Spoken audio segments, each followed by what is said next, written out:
Good evening and welcome to the September 21st, 2021 Planning Commission meeting. If any member of the public would like to speak on an agenda item or during public comment, which is for non-agenda items, please fill out a comment card located at the back of the auditorium and hand that card to Ms. Roediger. You may also be recognized by joining the meeting on Zoom, video conferencing, and raising your hand in the Zoom application. Members of the public may also comment on an item by sending an email to planning@rochesterhills.org prior to the discussion on the agenda item. All comments and questions will be limited to 3 minutes per person. All questions will be answered together after every person's had the opportunity to speak on the same agenda item.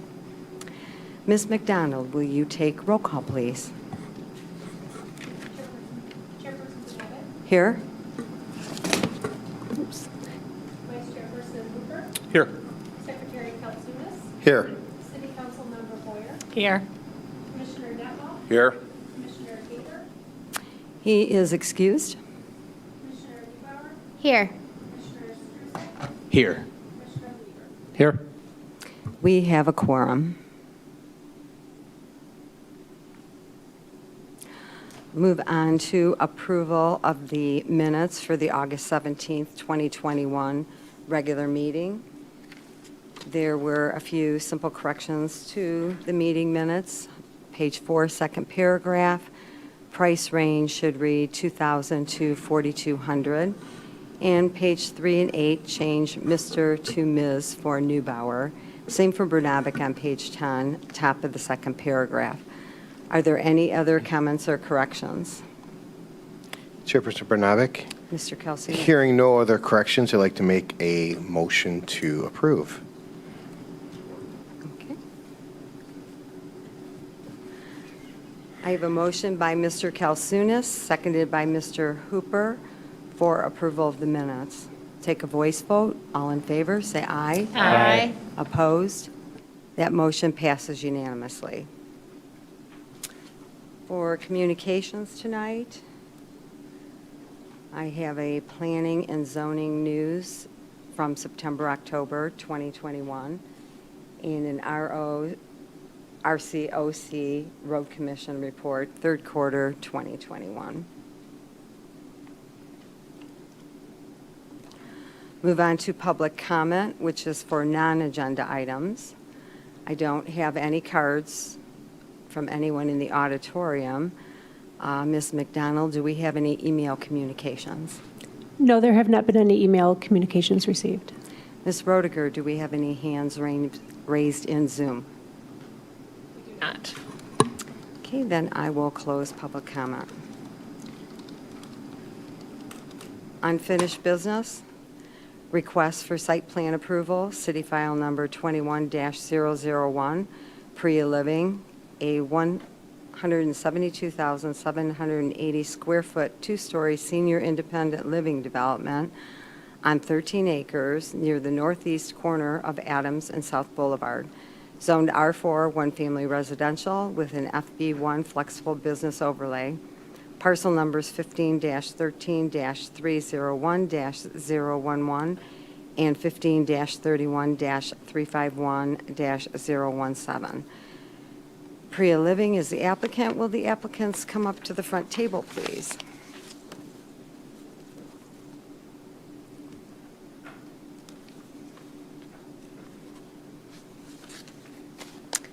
Good evening, gentlemen. Will you introduce yourself for the record, please?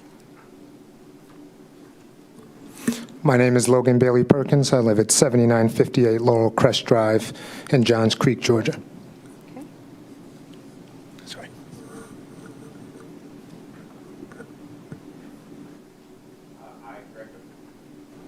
Greg Gotro. I live at 2004 China Brook Court in Charlotte, North Carolina. I'm here with Perkins Eastman. Okay, thank you. I think there's another mic down there so that you don't have to share a mic. Okay, great. Ms. Kapelansky, will you do the staff report, please? Yes, good evening, everyone. As was stated, the applicant is proposing about a 173,000 square foot, two-story senior living development. This is on 10 acres near the corner of South Boulevard and Adams. The current zoning of the site is R4 with the FB overlay, and the applicant is developing under the FB overlay, which does permit multiple family housing.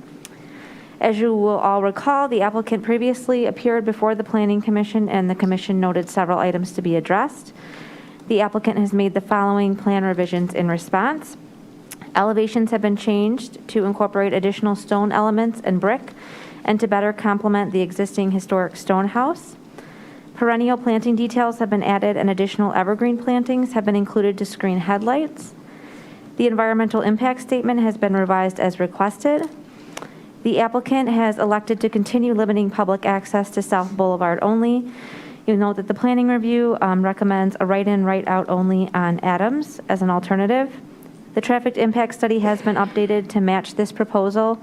It shows a couple options, one with the right-in, right-out, and it also shows limiting the public access to South Boulevard only. It does indicate that South Boulevard is not significantly worsened by that. We have Paul Davis here via Zoom from engineering to address any traffic concerns, and Jason Bowden's here to address any underground or stormwater concerns as well. As permitted in the FB overlay, the applicant is requesting several modifications to the ordinance as follows. A modification to allow a greater front yard setback along Adams Road and South Boulevard. A modification to allow parking in the front yard along South Boulevard. And a modification to allow less than the required amount of primary facade materials. The applicant is otherwise generally in compliance with the ordinance requirements and is requesting site plan approval and approval of the tree removal permit this evening. The applicant also has a brief presentation for you as well. Thank you. You can move forward, gentlemen. Thank you. Members of the commission and staff, thanks for having us back again. Had an opportunity to meet with you all, obviously, about a month ago, and got some really great feedback from you. We're very appreciative from you guys and also from staff, particularly Kristen. Thank you very much. I think given Kristen's updated staff report and discussing some of the issues we've worked to address, we'd focus on the exterior and the facade, which seemed to be a particular focus of you all's last week. So Greg Guthrow is here from Perkins Eastman to talk to you a little bit about some of the hard work we've tried to do to address some of the concerns and end up with an overall better building, which we're excited and think we have. Good evening, everyone. Yeah, like Logan mentioned, we've spent the last, I guess, several weeks spending some time looking at the exterior design, the massing, the materiality, the fenestration. We've really taken an opportunity to sort of reevaluate some of those moves. On the screen here is a diagram showing some of those moves.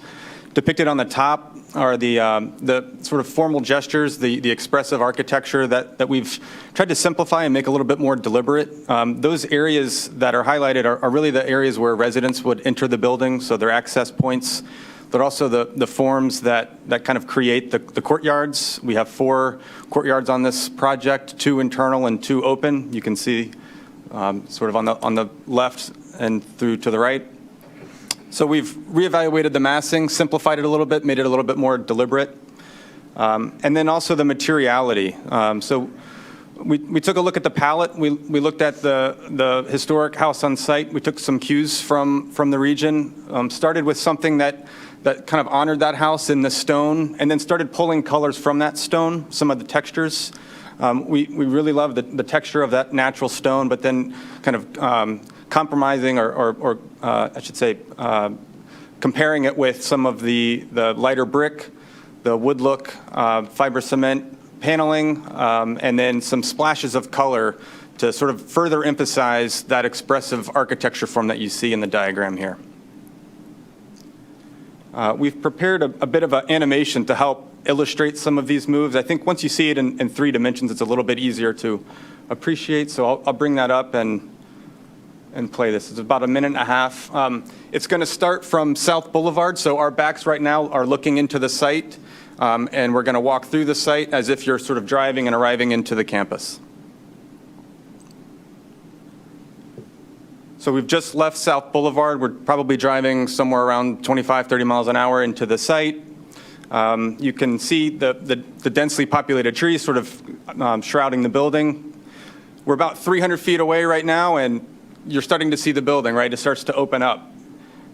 And right about here is where you have that kind of sense of discovery, right? You can begin to see the architecture, the color, the form. Right up front and center is this kind of a hospitality-inspired motor court. So it's the first impression of the campus. When residents come, they park their car, they're coming into a destination. They feel like they've arrived somewhere. The color is very expressive of the Priya brand. It's fun, it's exciting, it's playful. You can see here in the motor court, on the left here is one of those more expressive architectural forms, but we've paired that with some of the more traditional materials. So flanking the main entrance are some stone elements. The lighter material there is the masonry, the light-colored brick. And then on either side are those the resident entry points that I mentioned earlier. There's some pops of wood tone as well. So you can see underneath the canopy there as we spin around, an opportunity for a bit of signage under the canopy. So centered here is the kind of the commons area of the campus. And as we're moving to the left, we're approaching the residential wings, those kind of the donuts on either side of the commons. One of the things I hope you'll notice is that the change in fenestration. This is a rather long site, a rather long building, and so we've taken an opportunity to kind of look at the fenestration and introduce something a little bit more vertical to break up that horizontality of the project, which we really enjoy. We think that brings a little bit of just variety to the fenestration. Pairing those balconies with windows that link together from the first and second story. So taking that stone, kind of articulating it in a fairly contemporary way, but sort of still honoring that historic house on the site. You can see the vibrance of the courtyard in the middle where the residents can gather and socialize, and parts of it peek out to the exterior.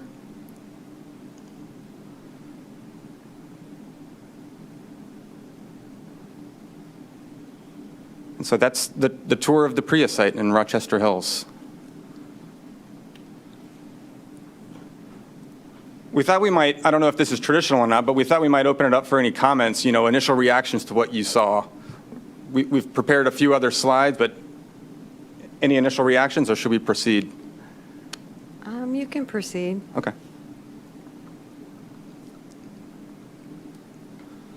So this is just that aerial shot that we paused on at the end. So centered here is that commons area. You have our center motor court, the main drop-off. Caroms and art rooms, so these are activity spaces for the residents. Dining in the middle with a clear story glazing, bringing light deeper into that floor plate. Then a wellness pavilion to the right, so yoga, meditation, exercise, a small clinic, and then the residential wings on either side of that. This is a zoomed-in view of that entry court.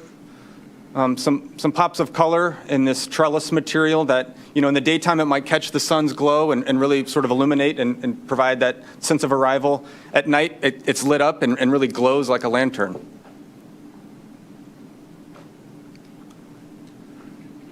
That same architecture is found on the residential side like you saw in the animation. So sort of the theme is that it gets a little bit more vibrant and more playful as you approach the courtyard. So you can see pops of it showing itself on the main road here, the ring road around the site, and then around the corner here is that resident entry. So both of those points are places for residents to enter the residential wings.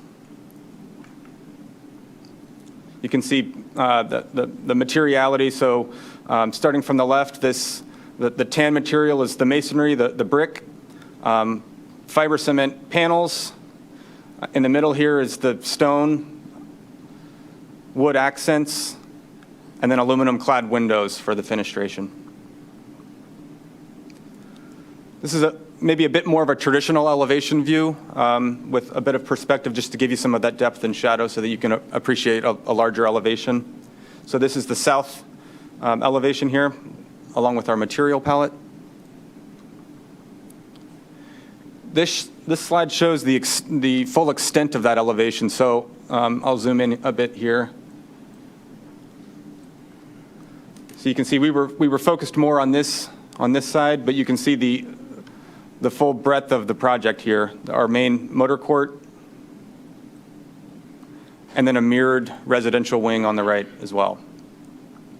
To the north, similar architecture, just sort of composed in a slightly different way, same material palette.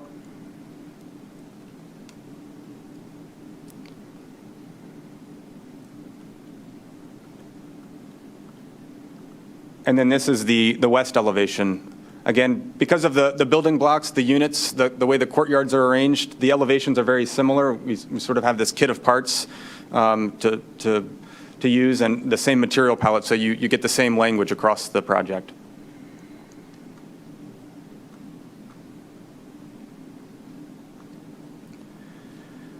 And then the Lorna stone house, again, we touched on this last time, plans to sort of clean it up a bit, update the landscaping around the house, but sort of getting it in just better repair, better order.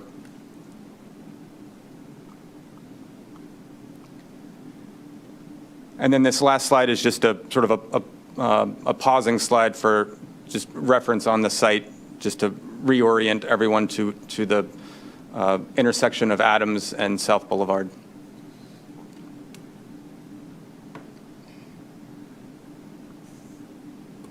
And those are the updates for the Priya Rochester Hills site. I guess we'll open it for comment or questions. Okay, thank you. I do thank you for doing such a great job on the updates for the requests and concerns the Planning Commission had from the last meeting. I do think the building materials are definitely an excellent upgrade from what we saw last. So you did address everything, the courtyards, renderings, any concern the Planning Commission had. I'd also like to thank you for contacting your neighbor. It seemed that from the email that we received that everything went very well. All his concerns and questions were addressed, so you gentlemen must have done an excellent job, or whoever spoke with him, because he is pleased. He stated that the proposal is quite nice.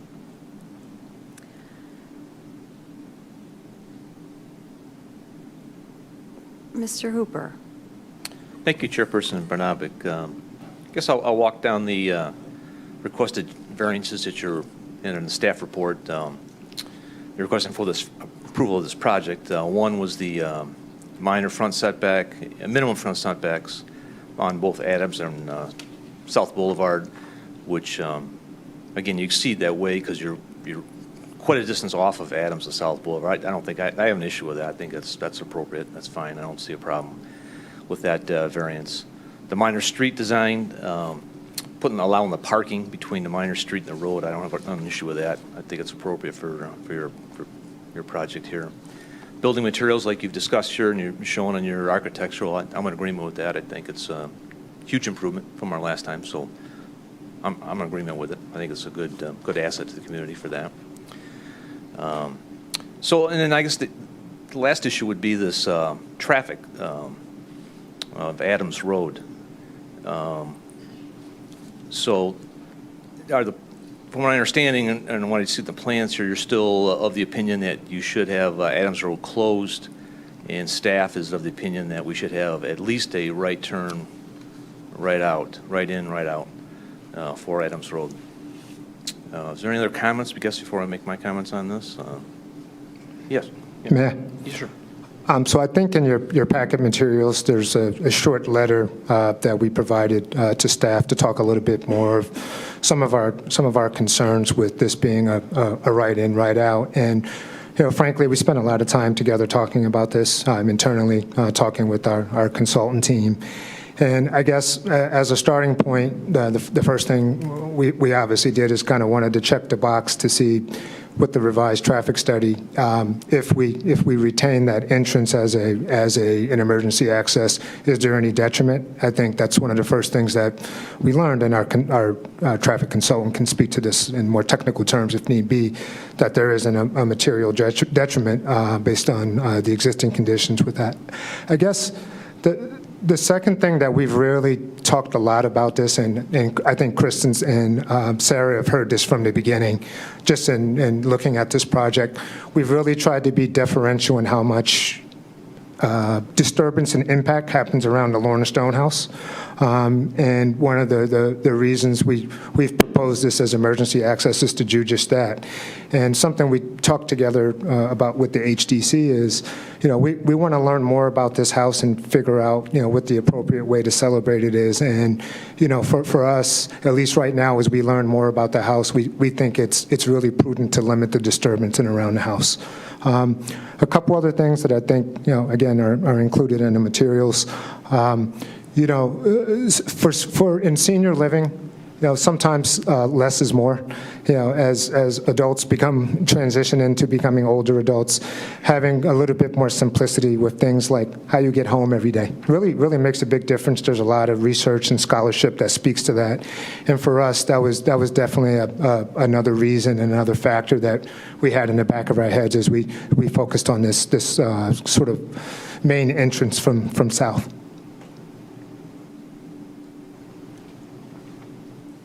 Okay. I guess either Mr. Boughton or Mr. Davis, they're going to weigh in from, I guess, a staff perspective on this? Bring it up for Paul right now. Okay. Yeah, I'll weigh in on it. Good evening, everybody. And I guess, one of the terms I use many times is competing interests. And I think the applicant just mentioned some of the competing interests from the HDC standpoint and respecting that historic home and property. A couple other competing interests many times are planning department concerns, engineering concerns, and fire department concerns. And then certainly the owner's concerns about what is going to be palatable or what can make or break their development.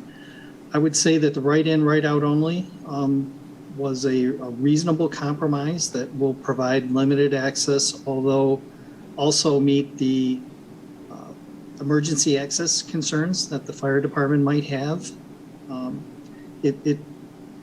An emergency access is only as good as how it's maintained, and I would say especially in the wintertime, there's probably concerns about plowing and making sure that the snow is not in front of that emergency gate when you never know when it's going to be needed. So I would ask the applicant to maybe reconsider that. But having said that, I think the traffic impact study that was revised did provide both options, either using the South Boulevard entrance entirely or using the right in, right out only with the South Boulevard entrance. And they both satisfy engineering. So depending on how the decision might be made tonight on this request, I think they've covered the base, and I appreciate them revising that information based on our last meeting. Okay. And I guess is there a comment in regards to what the applicant stating that there will be a detrimental impact to the Lorna Stone home by allowing it to be a right in, right out versus in an emergency gated access point? I think I'd like to hear what the applicant says further on what that detriment is, but Okay. it will be used daily to some extent, but not a lot of traffic, I think, was proposed out of that entrance. Okay. Yeah, I think just generally speaking, limiting, the number of trips through that road, limiting the number of activity, limiting the disturbance in and around the Lorna Stone house. There's what I would say, and our civil engineer maybe can speak to this in a little bit more detail, to better effectuate that turn movement, there will be a need for additional site disturbance, potential loss of trees, just more intense development that I think, just in wanting to be sensitive to what that house is and what we think it is and what we learn about, I think that's a little more color on the comment there. Okay. But I guess that's the competing interest, but I guess speaking from my opinion, I'm a full proponent of circular access in properties. I really, really am against dead ends. Really, really. We had a subdivision recently that was approved in here that they allowed a dead end connection, and I voted no. I just don't support stuff like that. I really think we need to not have isolated neighborhoods. We need to be connected. We need allowed full access, whether it's emergency access or, in the case that Mr. Davis brought up, you know there's going to plow snow up against the gate. And during the winter, no one's going to have emergency access through there anyhow. Just reality of what's going to happen down there. So I guess for me, from my opinion, and we'll see what the other members of commission feel about that, I think I support the plan and I support the improvement, but I support it with the condition of a right in and right out off of Adams Road. With that, I'll weigh in what other commissioners feel. Thank you. Thank you. Mr. Weber? Thank you, Madam Chair. I'm in agreement. I think the elevations provided look great. I like the color, the materials. I like them a lot. I did notice, though, the architectural plans that we have in our packet do not match what you showed tonight. We do have the presentation that you showed, but the architectural plans are still in there. So moving forward, I think we should swap out the architectural plans with what's shown here, just so there's no confusion. I appreciate the added landscaping around the building. I think it really helps, especially in the courtyards. The only thing that really caught my eye, and this could be nitpicky, but you have a tulip tree in the courtyards. If they're in the center of the courtyard, that's fine, but those trees tend to get very, very large, and you have a couple of them placed kind of close to the building. So I would urge you just to reconsider that, just so there's no potential problems down the road. Last comment I had, refresh my memory, the rain gardens that you have proposed, great idea. Are those meant to be a stormwater measure, or are they just more for show, or how are they going to be used? Yeah, they're a major. Emil Bonnick, the civil engineer, 3213 Ferncliff Avenue in Royal Oak.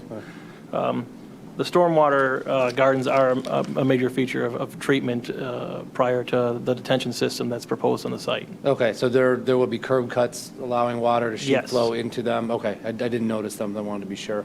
And then they'll be sunken and excavated. I didn't see any details on them either. That have With all that detail will be provided during construction. Okay. Yeah. Okay. That's all I had. I'm kind of along the same lines as Councilman Hooper over there, or Commissioner Hooper. I would agree with the right in, right out for the access point. I do think a circular access or a connected access is probably best, just in the event of emergency, and if something gets locked shut or whatever, and the only one access, that can kind of be trouble. But that's all I have. And if just to speak to that, again, I mean, we did do preliminary reviews with the fire department and with the road commission, and both found that the proposed arrangement be acceptable. So, I understand. Sure. Okay. Thank you very much. Dr. Boyer? Thank you, Chairperson Bernadette. I just want to say thank you so much for the great architectural revamp on this. It doesn't look anything like a prison now. It looks like a warm, inviting place that people will enjoy going to, that people that will see it will be like, wow. The stone elements are fabulous, the wood elements, the color. I just think you did an incredible job, and from what we asked, that I had no issues with how it looks. It's a great building, and thank you so much for making it look good. I did like all the added landscaping, too, to break it up around there. That was a fabulous addition as well, so thank you very much on that. I didn't have any other issues. I think from what I heard from Mr. Davis was that it wouldn't matter if there was a right in or right out, or if there was. He was in the middle on the end. Just can you confirm that, Paul? You weren't saying either way was one way was better than the other. They're both acceptable. If you had to rank them, our preference would be not a gate for engineering. I think the fire department would say that too. Although we have accepted installations of gates on developments, might not be the the most desired alternative, but it's still an acceptable one, and sometimes a second alternative is acceptable. Right. And I don't like gates, but there was one in our subdivision, we wanted a gate. We weren't allowed to have a gate. So at this point, I'm all for gates. So I'm fine with how they have it proposed. I don't think the connectivity is, so long as there's not a detriment for the fire to get in or the police to get in if needed. So to me, I wouldn't push for the right in, right out. I'd say just leave it as a gate.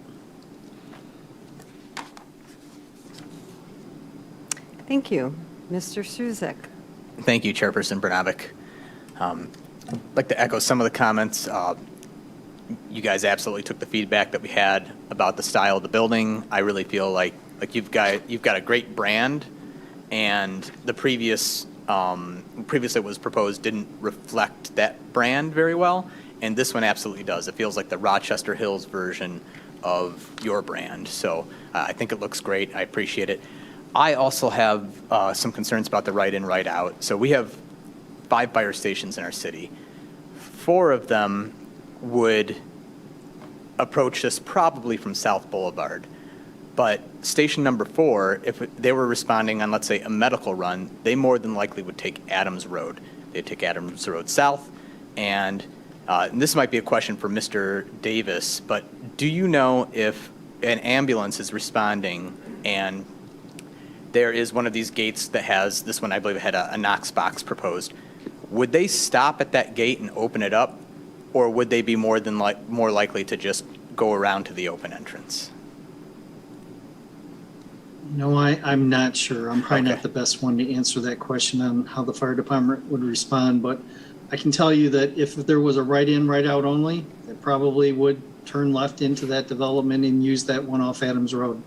Yeah. If there was not a gate there. And that left turn would probably be pretty safe because it would be being made by an ambulance or a fire truck with lights and sirens on, and traffic would be stopped for it. So that's my concern, especially with this type of development, is that the medical needs are going to be greater than other developments, and seconds count in those situations. And so for a response from our station number 4 to think that it would have to go what I'm eyeballing as about at least an extra half mile to turn left from Adams onto South Boulevard and then to turn left into the development and come back north, that's a concern for me. And then I also echo Mr. Hooper's comments that I like the ability for circulation as well. I like that people, if they wanted to go northbound on Adams, instead of going on south and then going through the intersection and adding another car count on that intersection, that they could bypass that intersection and instead turn right, because north on Adams Road, there's a lot of good shopping destinations that your residents may like. So I definitely still have some concerns, and I would prefer it with a right in, right out, at least, or at least an emergency vehicle entrance would be my main concern. But I even think a right in, right out that residents could use would be very nice. That's all I have. Thank you. Thank you. Mr. Kalsunas. Thank you, Chairperson Brnovic. The right in, right out is something that I think a lot of people on this commission is requesting because we hate gates. Sorry, Susan. We do have a lot. And I guess I have a question for staff. If we would have a subdivision with, I think it was X amount of people in it, required a boulevard drive for certain long driveways. And I thought that was in R4. Will we require a boulevard? In some cases, we do for subdivisions where we require a boulevard of over X amount of people. So Mr. Davis might have comments on this. I'm not aware of any situation when we would require a boulevard. There are, however, situations where if there are more than X number of houses in single family, the fire code requires a secondary access. Okay, that's the one there. And it sometimes could be the boulevard So- route, would the boulevard or would the access drive count in this state? So they will not, the fire department will not count a boulevard as a secondary access, because the whole reason they want the secondary access is if the primary access is blocked by a car accident or something like that, they have a completely separate space in order to enter the site. So their theory on the boulevard, and I think this kind of goes across emergency management functions in other cities as well, is that if you had a car accident, even if you had a boulevarded entrance, theoretically, the accident could be blocking, both of those lanes. paths. So they want something that's farther away from the primary entrance to act as their secondary entrance. And that's where the second entrance, even though it's gated, Would meet that requirement. would meet that requirement.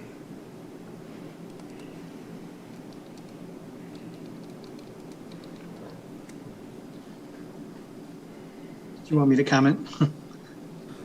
I just had a chance to quickly discuss this issue with my colleague, if I may address Yes, please. the commission. I think we're reluctantly amenable to thinking about a right-in, right-out movement. It sounds like this is an important issue to you all. We hear you loud and clear. The one caveat I would say, we still would like to propose having, gated access as a security measure for the community. So, hopefully that can be part of a larger compromise in how we think about the issue to be able to accommodate the request and also maintain our security and safety needs. I don't know how that works with staff.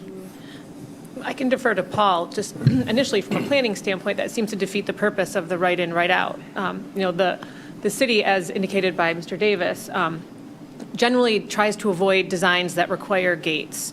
As indicated, they are accepted, but as a kind of a last resort. And so I understand the applicant's concerns about minimizing impact to the property. And I defer to the engineers in the room or on the screen here. But I can't imagine changing it from emergency access only with a gate to a right-in, right-out is really going to change the design too terribly much. That will impact too much of the site. And so it doesn't seem to be too much of a ask, I think, from a financial standpoint or from a site disturbance standpoint. And again, we would prefer more access options as opposed to gated access options. And Paul, do you have anything to add to that? Just that I think that it probably would be cheaper with a right-in, right-out. I mean, it's a different configuration to construct, and I did hear the applicant about tree removals and maybe some other things. There's a cost for constructing that gate also, so I would think it's maybe a wash, but that's just my initial thought.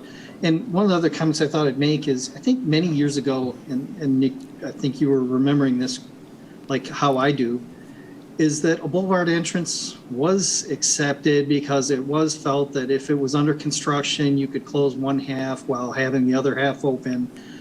It was not the number one desired option. I think the fire department's evolved and gotten a little more stricter or stringent on requiring a second standalone entrance instead of relying on half of the boulevard entrance to serve as the other entryway into a development. So I think Sarah put it well. I think that it's better to rely on two options than one for efficiency, and I think from an emergency response standpoint, and that we would still having a gate, but somehow having it only maybe differently opened emergency access, I think is a little self-defeating, and probably the right in, right out is what we would still recommend. Just to go back to the security issue, I would say from the applicant's standpoint, this is a fundamentally important aspect of our ability to successfully operate a senior housing community. Crimes against older adults has been dramatically on the rise across the United States, and it's something that we hear when we start to do our pre-marketing. We start to hear a little bit of scares of vulnerabilities and such, and having that gated access and hopefully an operationally sensitive manner that works for everyone it's just a really important aspect for us to have included in our community operation.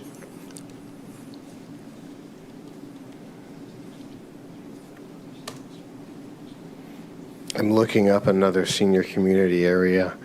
I'm very well aware of them because I have somebody that I take care of who's in one right now, and I'm making sure how many driveways they have there. Anyway, I guess we'll have to see how the vote goes on that one.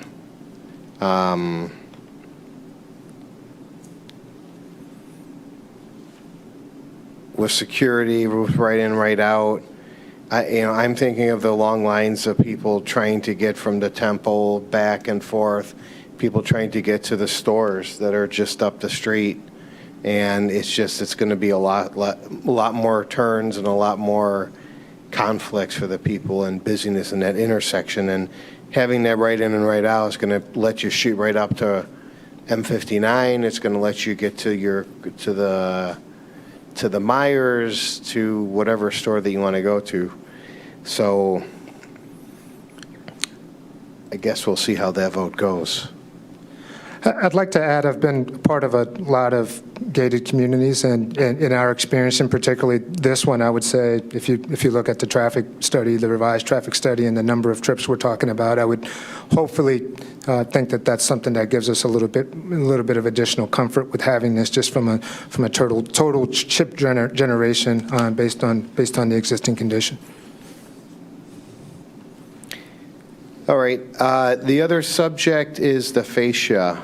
I learned a few new words today as to fixate. What was it? Some of the words you had. Fenestration? Fenestration. Yeah. Windows, doors, balconies, sure. I had to look that up, and Google corrected me, so you know. But love it. Looks good. Definitely a change in the right direction. My only complaint is there's not a splash of red in the front, at least in the trellis. I thought that would be sort of a nice spot for a splash of red like in all your other facilities. But other than, because I saw in the plans, you're sort of hiding the red in the courtyards where you really can't see it from the front. Yeah, I mean, the idea is that it gets a little bit more vibrant on the resident side. We think of this metaphor, the jacket lining, right? So the outer part of the code is a little bit more restrained, a little bit more formal, and the lining is where some of the vibrance comes out. So. And this is just my opinion, but that little red would have been your pocket handkerchief in there. It would have popped for you a little bit as you're driving in. So that's what I have right now, Chairperson Bernabic. Thank you. Okay, thank you. Mr. Weaver. Thank you. I don't want to harp on the right in, right out. It's not necessarily a deal breaker for me, but I just had a couple questions I want to talk through a little bit. So that gated access is 21 feet wide, correct? Okay. And then the entrance coming in off of South Boulevard is 25 feet wide, correct? I mean, I'm just trying to, in my head, think what modifications would need to be made to make that wider, and could that be something that if it goes in as gated now, if it's seen as necessary down the road to remove it and make it right in, right out without causing a whole lot of problems to reconstruct the road or anything of that nature? Or I guess what would need to be done different from what's shown now to make it right in, right out? Could we go back to maybe to the slide that shows some of the views on the road from there? Yeah, I mean, sure. I mean, there's a. Go ahead. Sorry. So there's, I think you can see the substantial bank there, and just some of the issues that'll come in with putting in the right in and out. We'll need a decel lane and taper for cars coming in there. So that bank will be all gone, and grading will have to come into the site there. Okay. There's fiber optics underneath that bank. Okay. And some other, that make that somewhat difficult. But the drive would need to be 4 feet wider where it's at. And there's a large depression north of the drive where we would have to try to catch up. So that heavily wooded area is a large depression. That's steeper than what we'd want to have our driveway right next to, and deeper. So as we push out just that 4 feet, Okay. grade drops about 4 No, feet. And so I- then you end up with a wall to hold up your driveway. And No, I get it. I've had to Yeah, sorry. regrade stuff like that in the past. I get Sure. it. I was just curious as far as how feasible would it be to make it wider? And now, if it was going to be right in, right out, would you have to put a little island at the end of it to prevent people from making that left turn? What we'd have to do is, I would think signage, but I mean, that'd really just be a conversation with the road commission and Okay. what they want to see. I mean, that'd Okay. be some back and forth And- with us. And now, with regard to the gate, right now, it's shown as just, one of those, could you maintain security if it was an electric gate that's controlled by a garage door opener per se, and maybe select people have it, or people who are allowed to have it, so when they're coming home, they hit the button, it opens up, they can come in, and then it closes behind them.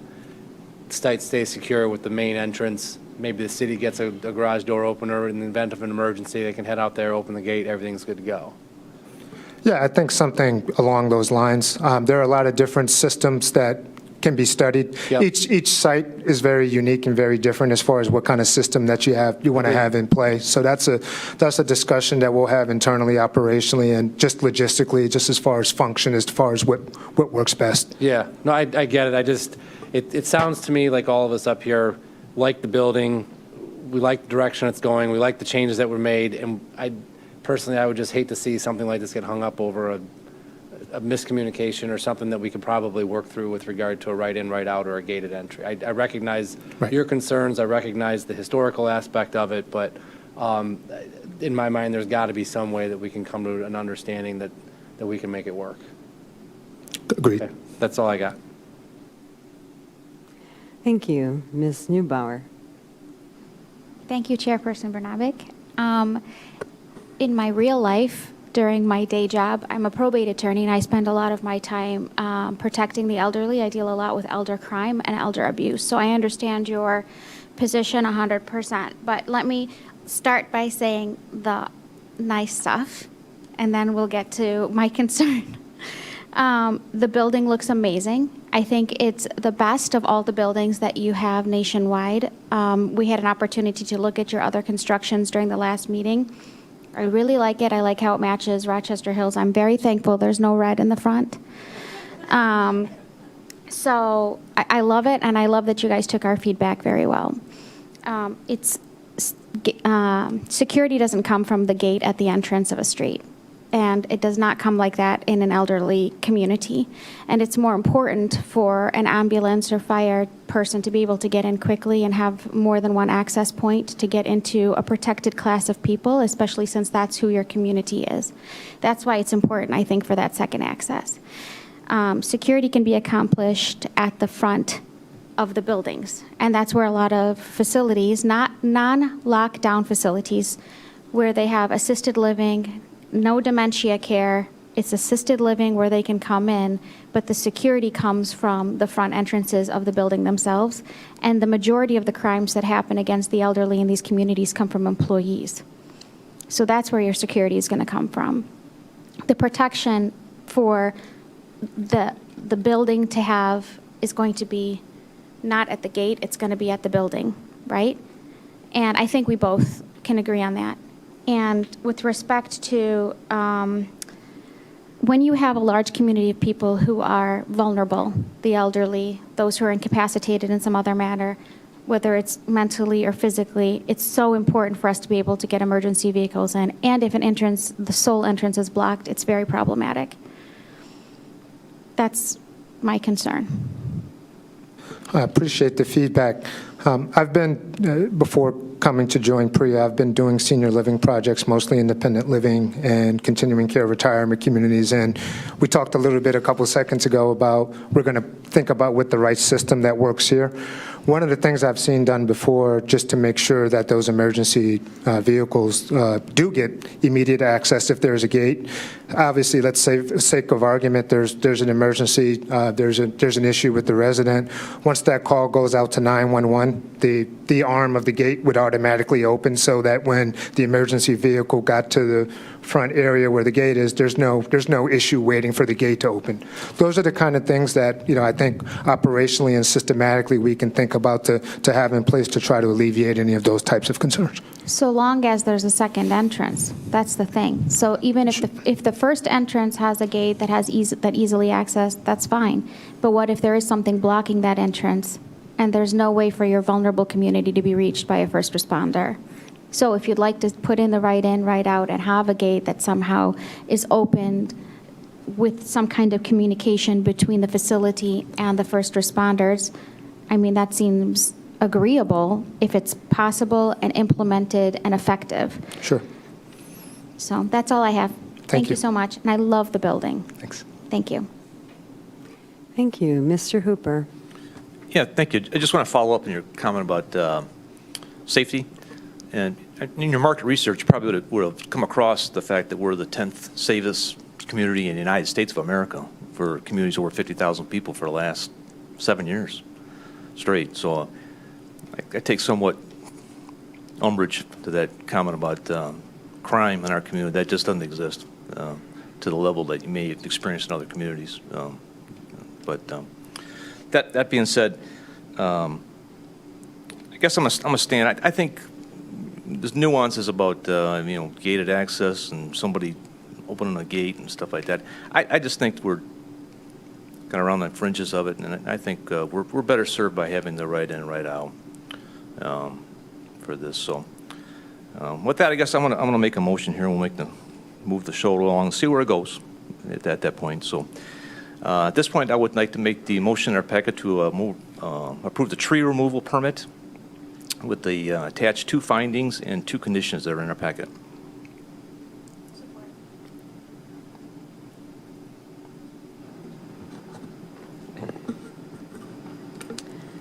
Okay, before we continue, Mr. Detloff, I noticed that you were in before. Would you like to speak? Yeah, I was, did I understand that there will be, because, we talked about, like, will there be medical on site, and then I believe the answer was no, or if it was kind of limited on that. But will there be somebody on site from an administrative standpoint or whatever, 24/7? Yes. Okay.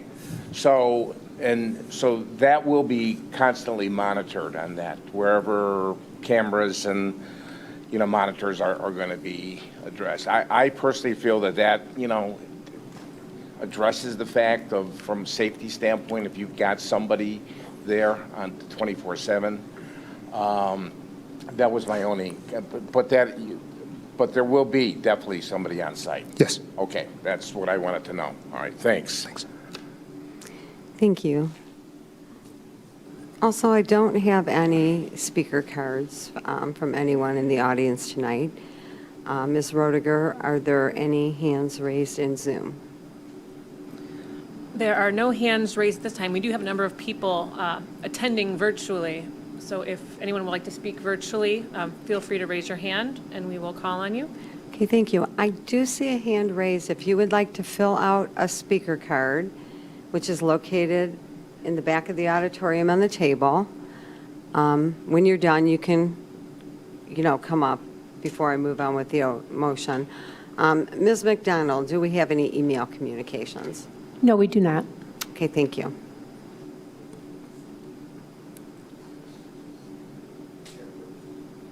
Chairperson Bernabik, Mr. Kalsunas. to fill the time while she's filling out the card, on the site plan approval in the findings, we're missing one, number 3. So I don't know, Mr. Hooper, if you... Oh, I see what you're talking about. I was going to just skip over it since it was blank. Okay, just so you know, yeah. Okay, thank you. That's all that I had. Thank you. Okay.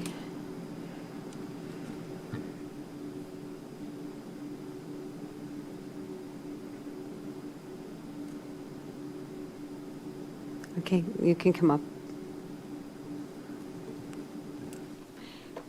Please introduce yourself.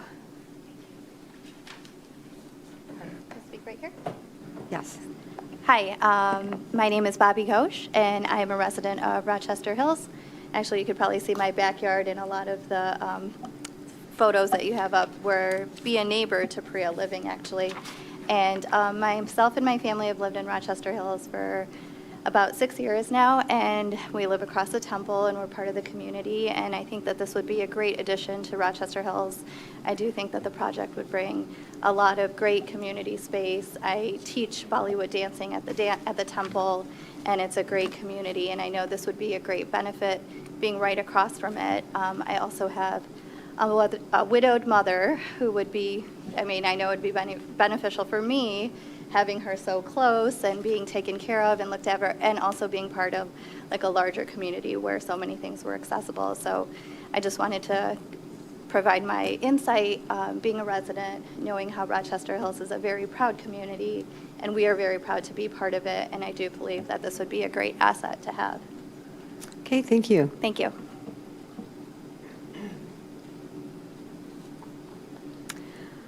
Okay, I have a motion by Mr. Hooper, seconded by Ms. Newbauer, in the matter of City File Number 21-001, Priya Living, that the Planning Commission grants a tree removal permit based on plans dated and received by the Planning Department on September 1st, 2021, with the following 2 findings and 2 pre-printed conditions. Is there any discussion on the motion? Okay, we'll take a voice vote. All in favor, say aye. Aye. Opposed? That motion passes unanimously. Chairperson Bernabé. Mr. Hooper. I'd like to make a motion to approve the site plan. In the matter of City File 21-001, Priya Living, the Planning Commission approves the site plan based on the plans dated, received by the Planning Commission on September 1st, 2021, with the following 6 pre-printed findings, 2 pre-printed conditions, with a 3rd condition that the plans will include the corrected architectural plans as discussed tonight by Mr. Weaver, and the 4th condition that plans be adjusted to include a right-in, right-out entry exit on Adams Road, as approved by staff.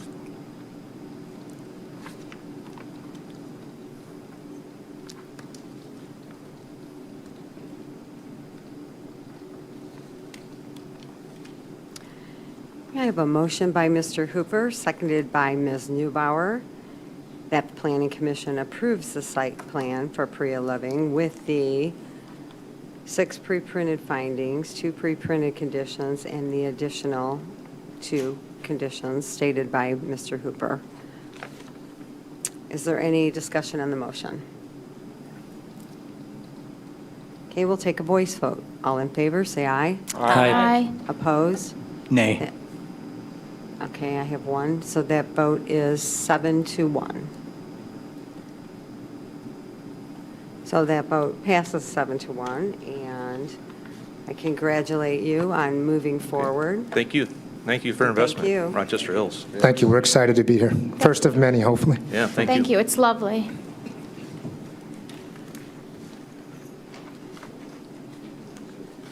It's beautiful.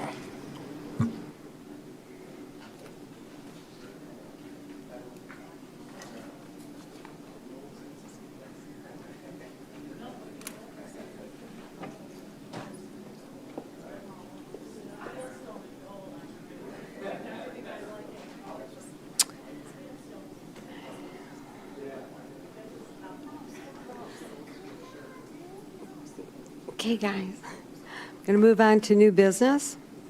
Public hearing and request for a conditional use recommendation, City File Number 21-023, to allow sales for on-premises alcohol consumption in conjunction with distilling of spirits at Bitter Tom's Manufacturing, 2937 Waterview Drive, between Auburn Road and Adams Road, west of Leach Road, Zone Rec W, Regional Employment Center, Workplace, parcel number 15-30-377-011.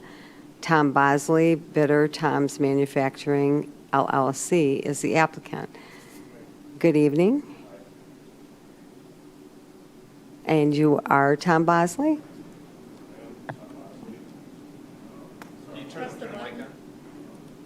I'm leaving my mask on because I've been fighting a cold if that's all right. Okay. 139 Glendale Court, Rochester, Michigan.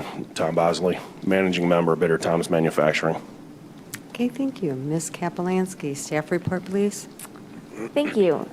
The applicant is proposing to operate a tasting room. This would be an accessory use to a distilling spirits at 2937 Waterview.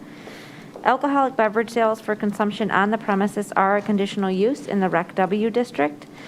No exterior site changes are proposed, and the hours of operation for the tasting room will be 9 a.m. through 6 p.m. Monday through Saturday.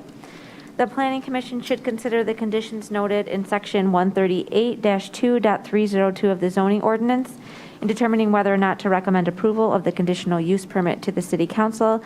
And I would also just like to note, we received several emails from a Richard Oysterhout, and he had several different concerns listed. Most of those had to do with whether or not there are any existing building code violations or things like that on the building, which is something we can certainly follow up with on the building department's side, but really doesn't have a lot of material impact on the conditional use request at this time. But he did have several questions about that and about fire suppression and fire operations and how that would work within the site. And we can certainly follow up with building and fire on those things. Okay, thank you. And Mr. Bosley, did you have for any further comment? So the primary use is manufacturing of spirits.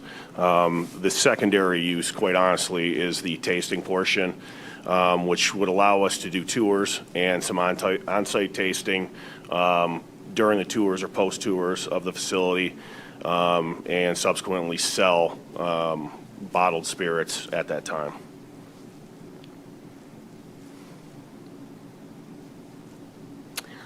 Okay, thank you. How many people would you expect to have on each tour? The tours that I've been on, especially like in the metro area, would be limited. It's normally the most I've ever seen was 10. And how many tours per day would you expect to have? I think one of the confusions in the statement that you had made, and probably on the paperwork that I filled out, the manufacturing hours were what was listed.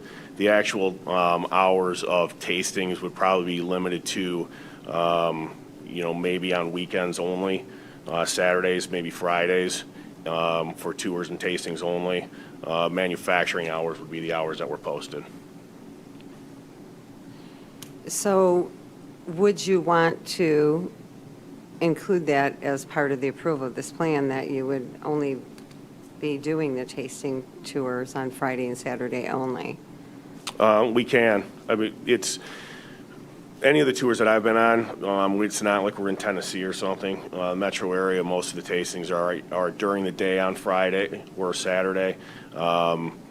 Aside from maybe a special use or special event on a Friday evening or a Saturday evening, I can't see anything taking place on Sunday or Monday through Thursday, quite honestly. I mean, this is kind of coming as a secondary use for us. The way the MLCC writes the law, if we do not go for the tasting portion of this, it doesn't allow us to sell direct. We have to sell everything through distribution. So it's an all-encompassing thing for us to allow us to sell some direct spirits rather than only go through the distribution from the state of Michigan. Okay, so then your request or your agreement is to weekends only, Friday and Saturday, plus a note about special events. Correct. Okay. Mr. Hooper. Thank you. Just a couple of questions. Look at your site plan that you sketched up there. Where's the meeting area that you'd meet for the tour? So everything that's the hash portion of the building is what we will be licensed for. We're licensed currently through the TTB. We're going through the process with the MLCC. This is part of that process for the MLCC. But the hashed portion of the sketch is what is actually the bonded area. The front portion is office space that is currently occupied by the owner of the building. We would be a tenant in the building. So you're only in the hashed area only? Correct. So the main manufacturing area would be the large open space, and then where the bathrooms and those other small squares are, closer to the top of the page, those would be a tasting area and an area for retail. Okay, well, I wish you'd kind of clearly defined that. Yeah, I in your drawing. apologize. I mean, and so how do you get to your building? Through your service door? So we would be accessing, the main access, there's all parking where it's labeled service door on the right side of that sketch. That's all parking there, and then there's parking also to the bottom side of the page. And then the main access for the public would be where it's labeled service door on the right. And then access for the few employees that will be there will be through the service door on the rear. Okay.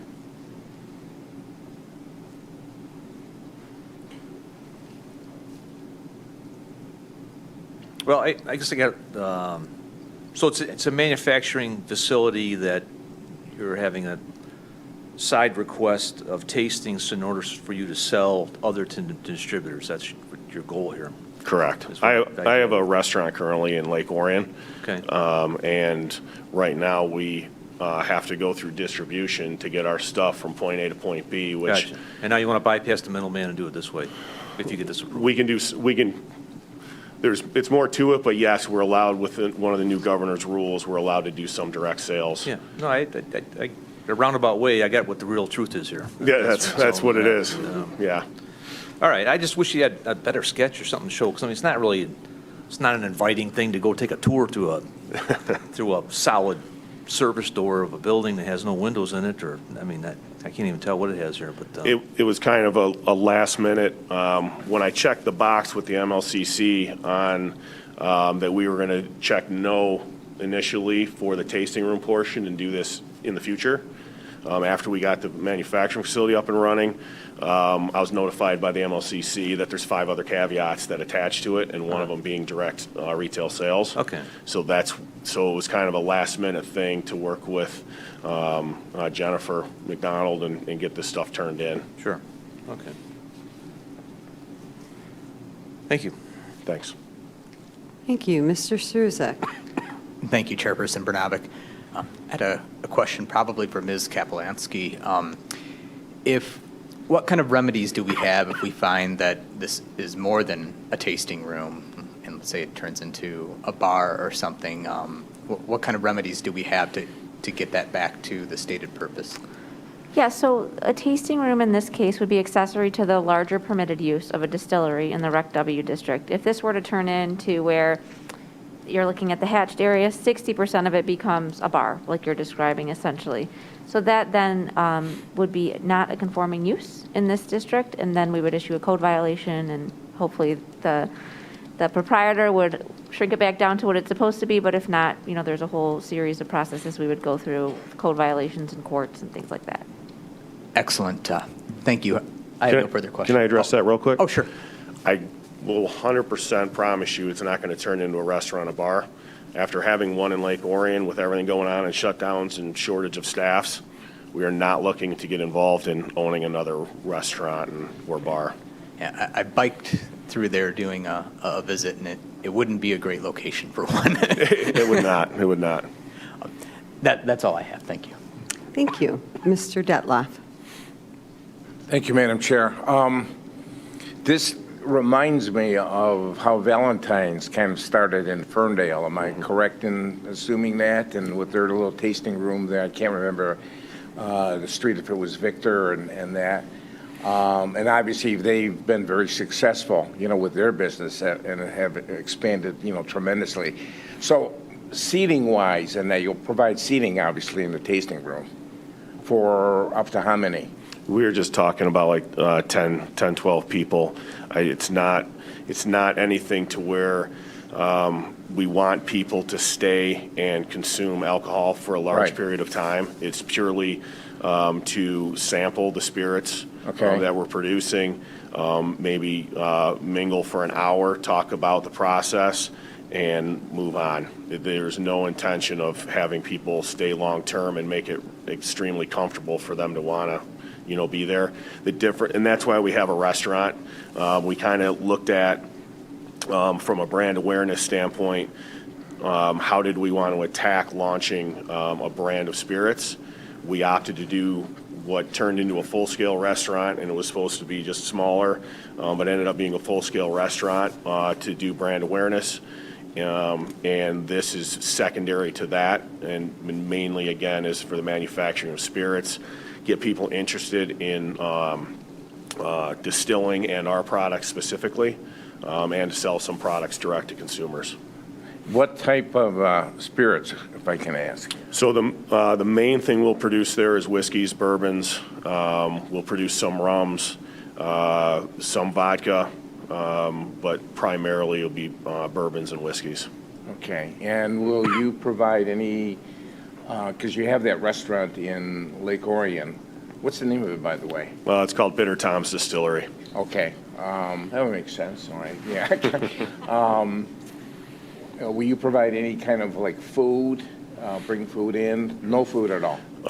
You might have some pretzels or something like that, but there will Okay. absolutely be nothing set up from a health department standpoint to have any kitchen equipment, any cooking, any dish area, none of that stuff. We want to stay 100% away from the restaurant/bar side of things. Okay, and you said you're in the process or have made application with the LCC?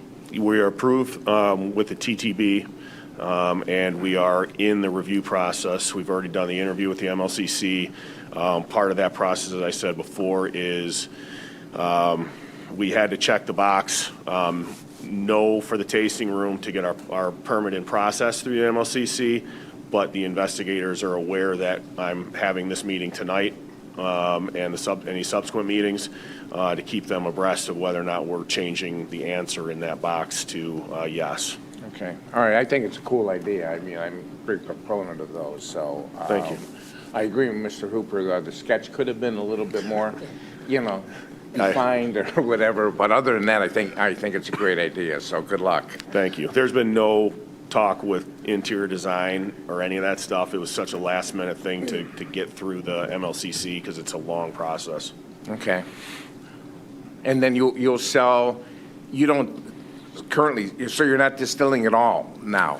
I have been distilling at Red Cedar Spirits in East Lansing on their equipment. So we have 2 of our own bourbons and our own vodka right now that we serve at the restaurant, but we don't sell any retail.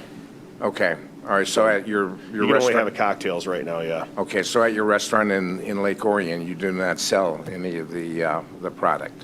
Nope. Okay, all right, thanks. Yep. Mr. Kalsunas? Do we have a public hearing on this item? Yes, we do. So let Okay. me do that first if you're ready to move toward a motion, please. I won't say anything until do the public hearing then. Okay. This conditional use requires a public hearing, so I will open the public hearing right now. I do not have any speakers cards.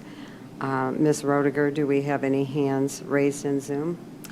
We do not. We do have attendees, but I do not see anyone with their hand raised. Okay, Ms. McDonald, do we have any email communications? Emails other than the one previously mentioned by Kristen. Okay, thank you. So I will close the public hearing, and Mr. Kalsunas, you can move forward. Thank you, Chairperson Bernabic. I'm going to ask you the same question I asked the last distiller that was in front of us. I used to work in Frankfort, Kentucky. So how can you call something bourbon if it's not made with Kentucky limestone water? You'd have to ask the federal government. They changed that rule. Oh, they did? They Okay. did, yeah. So, because usually it's called whiskey. It's without that water, so. Yeah, they, just a quick. They did, the TTB changed that regulation. Okay, did not know that, so now I don't have to ask that anymore. Okay, I used to work down the street from Woodford Reserve, so well aware of how they love that over there. Big difference in their distillery and this one, for sure. Okay. When I first saw this item, I was like, wow, I used to work on Waterview Drive for 7 years, and it's like, this is a strange place, but now since sort of get the idea. Couple of the conditions I want to revise, or second condition in the packet says, public hours of operation for the tasting room will be from 9 a.m. to 6 p.m. on Friday and Saturday, including special events. That time good with you? Yes. Okay, 9 to 6, Friday, Saturday, including special events, I think was mentioned. And then I'm going to add an extra condition that you submit an updated revised sketch to staff before the next council meeting. That should be fine? Yep. Should be fine with the staff too, I would assume. Okay, with that, I'd like to move the motion in the packet in the matter of City File Number 21-023, Bitter Tom's Manufacturing LLC. The Planning Commission recommends the City Council approval of the conditional land use to allow sales for on-premise alcoholic beverage consumption based on documents dated and received by the Planning Department on August 3rd, 2021, with the following 6 pre-printed findings and 2 pre-printed conditions, revising condition number 2, that the public hours of operation for the tasting room will be between 9 a.m. to 6 p.m. Friday and Saturday, including special events. And then a added condition number 3, that the applicant submits to staff for approval revise sketch before City Council or before the City Council meeting to address comments at today's meeting. Support. Okay.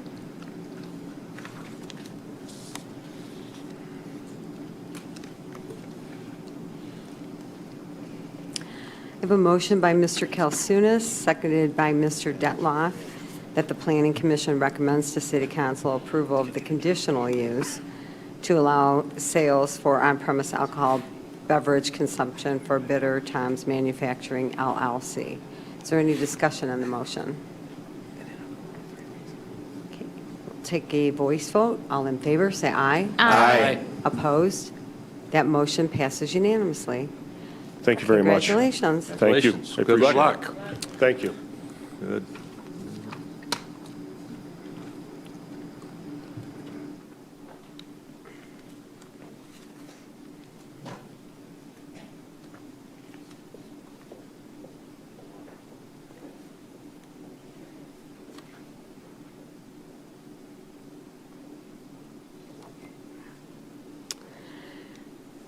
I will move on to public hearing and request for conditional use recommendation, City File Number 21-007, to allow a restaurant with a drive-through as part of a 2-story mixed-use building consisting of first-floor commercial retail space and office space on the second floor for Rochester Avon Partners LLC, located at 945 and 975 South Rochester Road, northeast corner of Rochester Road and Avon Road, zoned B2 General Business District and B5 Automotive Service Business District, with an FB3 flexible business overlay. Parcel numbers 15-14-351-011 and 15-14-351-012. Dorian Marcus, Rochester Avon Partners LLC, is the applicant, and I see 3 people at the application table. So will you please introduce yourself for the record? Hello, my name is Rachel Smith. I'm with PEA Group. We are the civil engineer. Okay.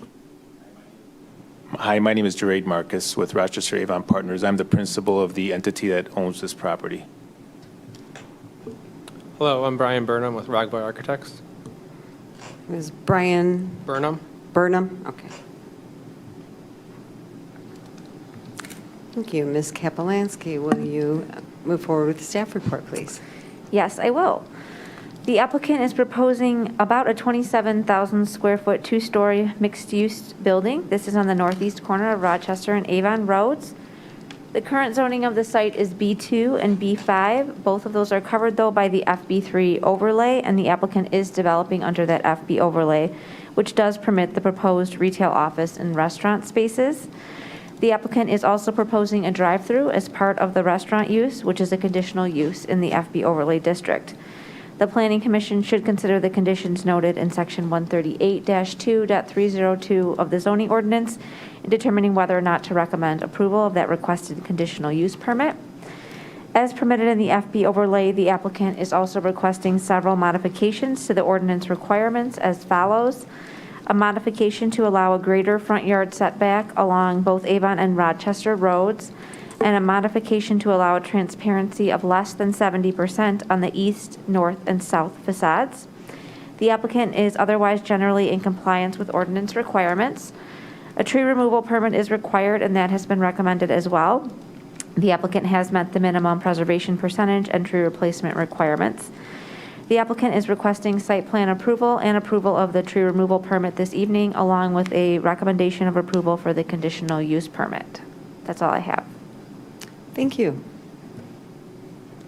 Gentlemen, would you like to move forward with your presentation? Sure. Is this on? Can you hear me? Yes, you might want to push it a little bit closer to you. Thank you. As Jennifer read, or is it Kristen? I'm sorry. This is the corner where there's currently a Citgo gas station, the building just to the north, which is the International Diamond location. It's a small red office building. And this also consists of a parcel of land that we acquired from Comerica that sits directly behind these two parcels abutting Avon Road. We propose knocking the two structures down to build this two-story building. We think it's a win-win situation for all parties. We get rid of the not-so-attractive gas station circa 1950s and not-so-attractive office building to put this tremendous asset there, which we think would be a plus to the obviously city and to the surrounding neighborhood. We propose 2 stories, retail, restaurant mix on the bottom with office component on top. The entrance to the office is in the back rear of the building, away from the main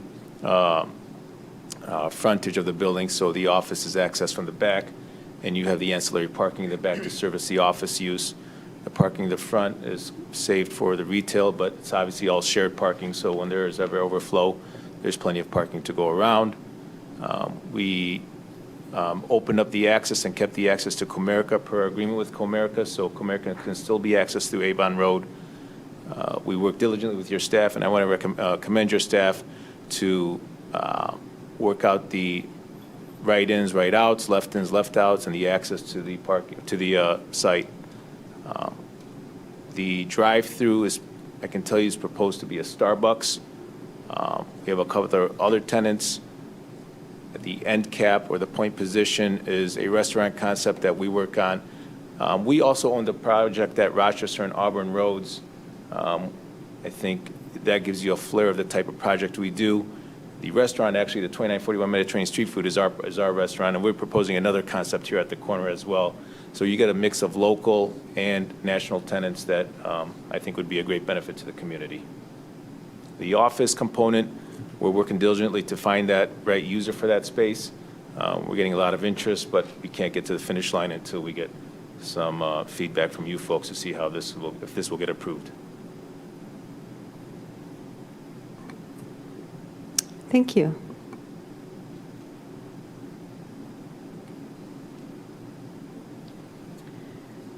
I did notice that you brought forward comparison of other Starbucks in the area. And I just wanted to let you know that the one that you stated that was on South Boulevard and Rochester Road is actually in Troy. That's not in Rochester Hills. No, I was referencing the Rochester Auburn. I apologize. Oh, yeah, that one I'm aware. Yeah. Okay. Well, there were 3 listed, and actually that one was listed on South Boulevard and Rochester Road also. Okay. Under Rochester Hills and what you handed in, so. Can you tell me how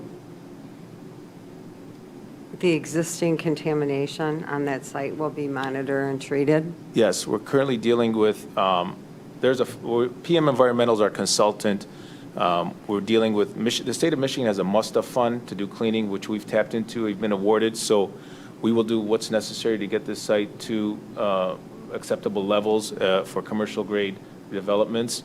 I know there will be soils that are taken out, obviously the USTs will all be taken out to accommodate Starbucks is very, very rigorous in their environmental, so they'll probably go above and beyond in their requirements to get this thing cleaned up. But it will be cleaned, it will be brought to acceptable standards and levels.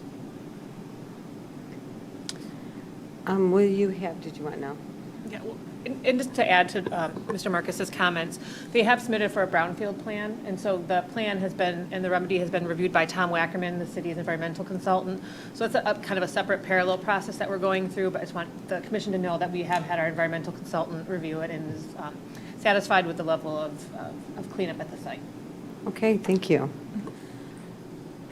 Will you have any other dining in the building that you're proposing besides Starbucks? We propose another restaurant or two, up from anywhere from 2,000 to 4,000 square feet. It just depends on how far we get along with these other restaurants, but it's going to be a good mix and good synergy between soft retail to restaurants to other uses. So I don't have an exact answer, but there will be obviously other restaurant uses. As you know, in today's age, it's really restaurants and services that are provided in these shopping centers, but there will be some other food users, yes. I guess my concern is that might be a lot for that site and its location, especially on the corner, because the previous gas station that was there for Shell was previous to the owner of and then it changed names. Anyway, it's been a gas station for years. That gas station really didn't have much movement in it, not compared to other gas stations in our city. It was actually slow-going movements. So actually, when you bring up the fact that you're changing the number of drive approaches from 7 to 2, and it'll be a huge improvement to that corner. It will aesthetically definitely be a huge improvement to that corner. But as far as traffic, We've done traffic studies for this location. My traffic consultant is here. We've submitted a report to your staff, and I think your staff is in agreement with the traffic study that we have, which clearly supports what we propose here.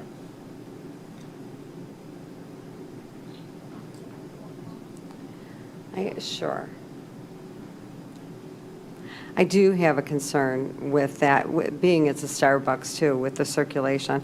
Can you bring up sheet C3, please?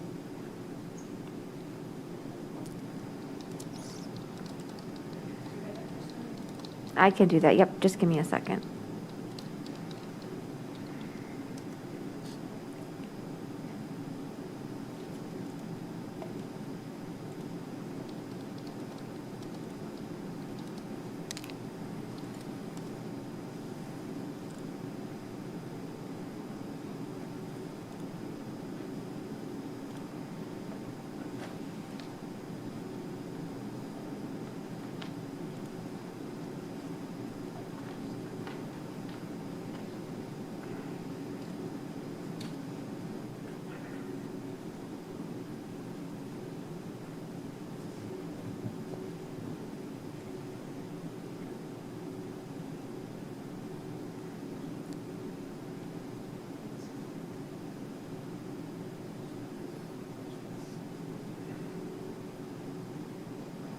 Is this the one you needed, Chair Bernavik? Yes, please. Can you enlarge that a little bit or bring it up a little bit closer?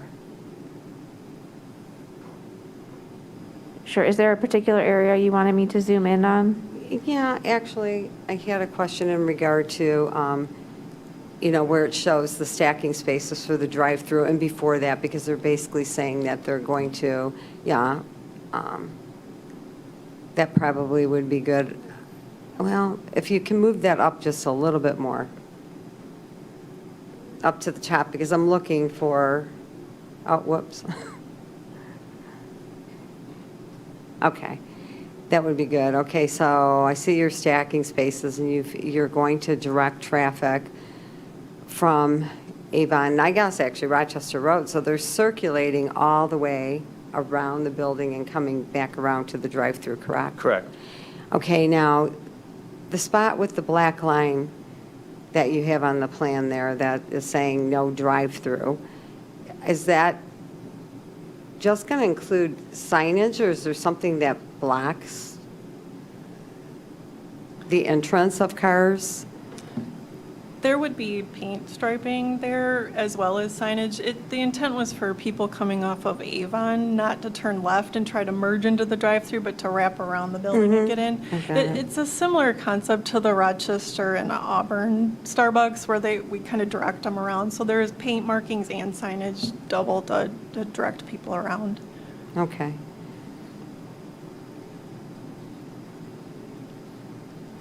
And you feel that adequately works? People don't mind driving all around the building and coming back around? I mean, I do think it would be safer. It's not that I have an objection to that. I just wondered. If you look at the traffic counts, I would say the vast majority of your customers are coming in off Rochester Road to activate or to use this drive-through. The very few cars that do come off Avon into this plaza are going to just learn the routine and circle around. You know, when there are some, we've done numerous projects such as this, and we've seen when you do put signage and when you do put do not enter signs, that typically is followed because they have to answer to the other people in line. So it's kind of self-policing in that way. Okay. And so you feel the majority of your traffic will be doing a right-in off Rochester Road? I would say the vast number of it, yes. I mean, I can't say not. You will get users off Avon, but if you look at this practically, people will come in off Rochester Road to activate this, yes.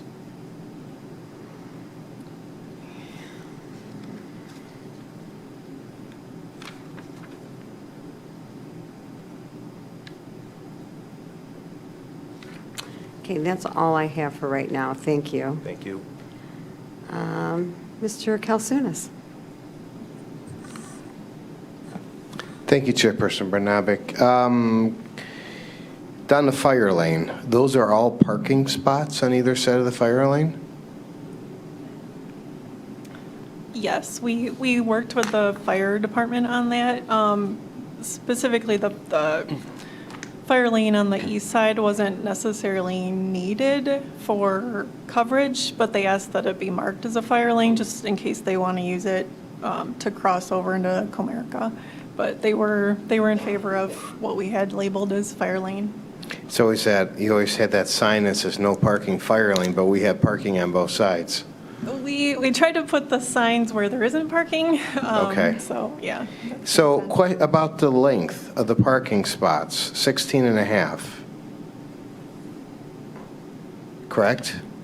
That's what I'm seeing here. I see 16 and a halves across Rochester Road. I see 18 in between. I see 16 and a half across the fire lane and 18s across Avon. Is that true? Am I missing something? Yes, I believe the ordinance allows the overhang on the perimeter spaces. That's why they're smaller. Yep, the ordinance does allow for a 2-foot overhang into landscaped areas or larger sidewalk areas to account for 2 feet of a parking space. So that's why the ones in the center are 18, because obviously they can't provide an overhang there. Feel free to correct me, but zero degree parking spot with a 24-foot maneuvering lane, 8.5-foot wide space is 22 feet. You could correct me if I'm wrong, so I might have picked the wrong thing. This is Yeah, I'll double check the ordinance, but I'm... page something. 11.9. You can put it on the screen if you want to.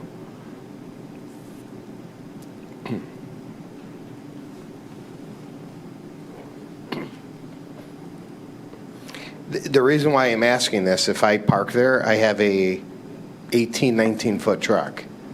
So the 22 feet refers to parallel parking spaces. All other spaces are permitted to be 18 feet.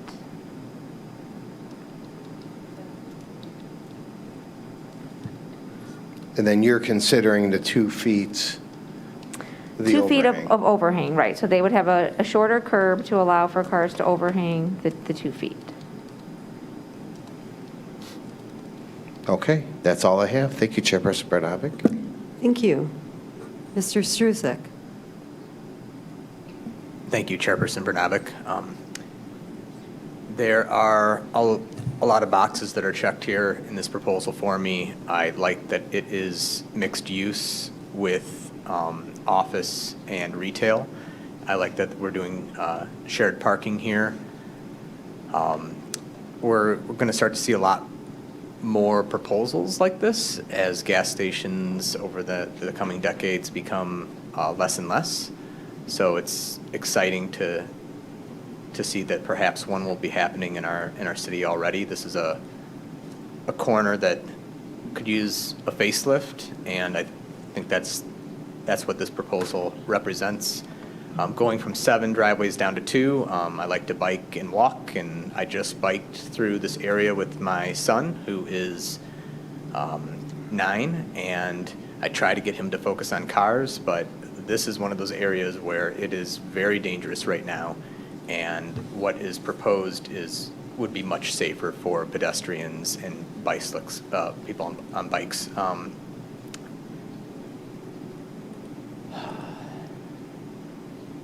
And the other thing I was going to comment is that I very much, on bike, I dislike the current sidewalk in front of that International Diamond Importers building.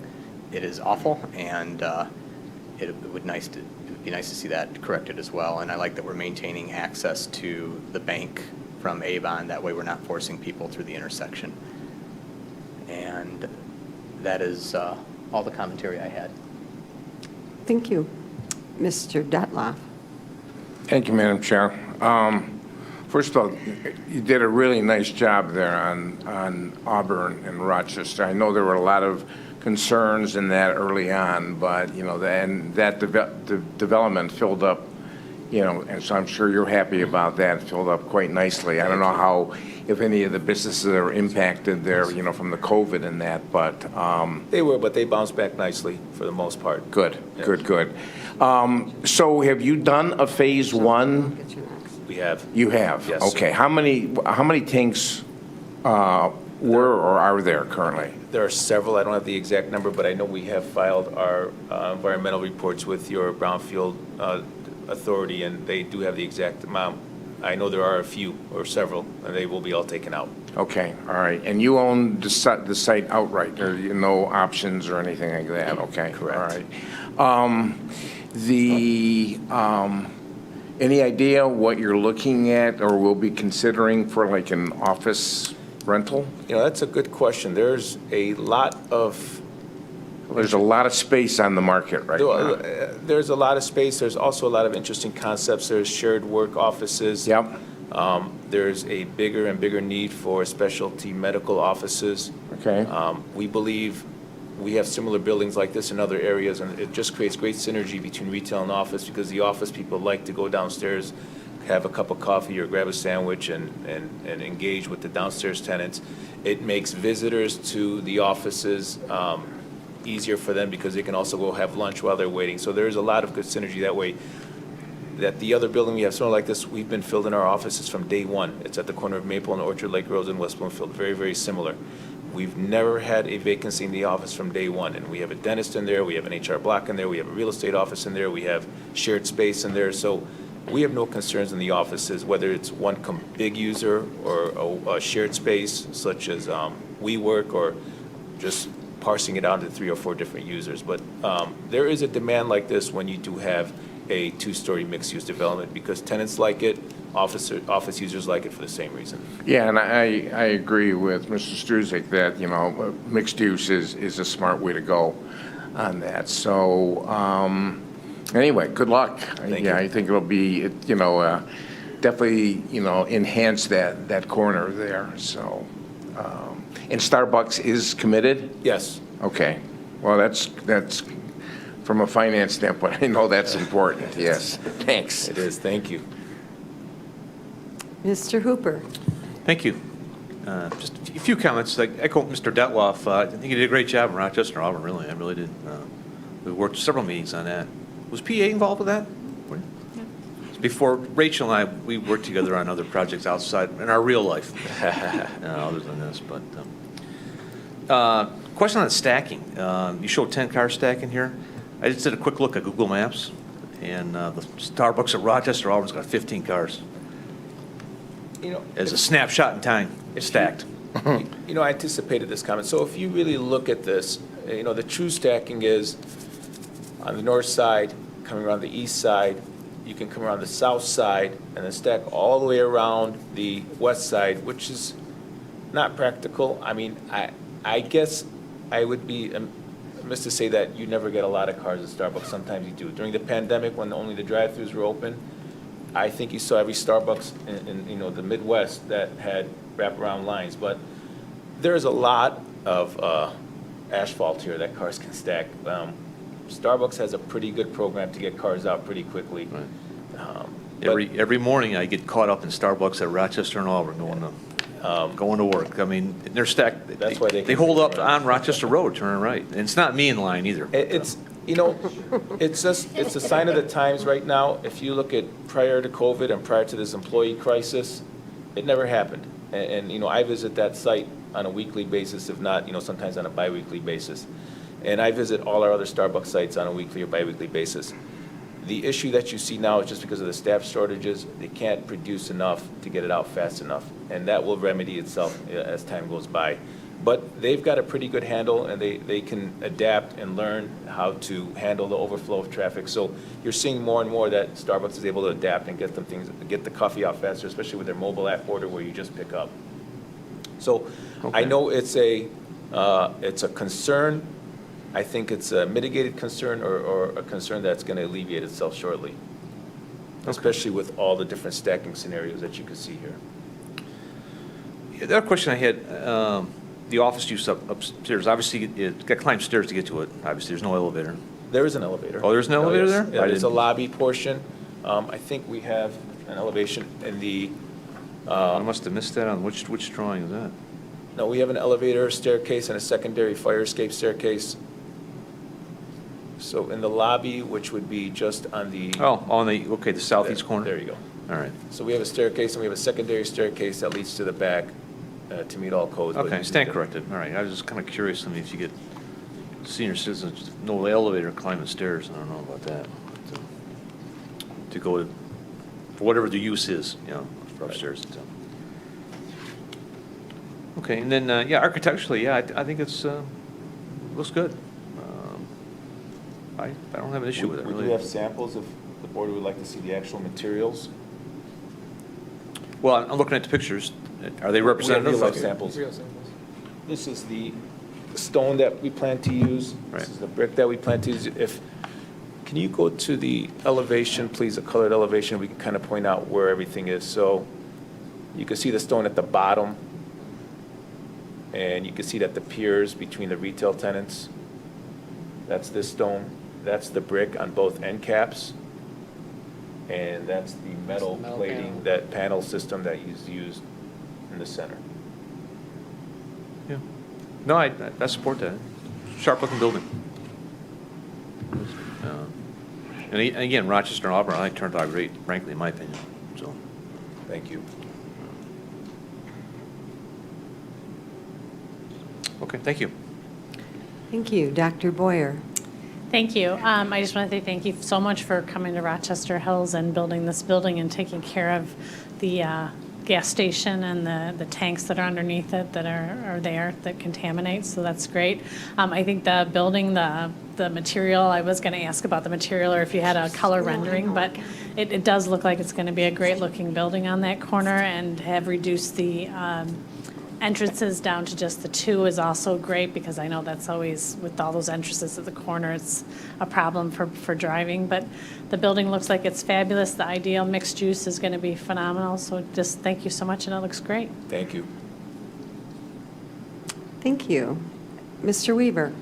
Thank you. Just a quick question on the metal finish. Is that like a brushed metal, or I'm just concerned that you have that on the west-facing wall. Is that going to reflect sunlight into traffic?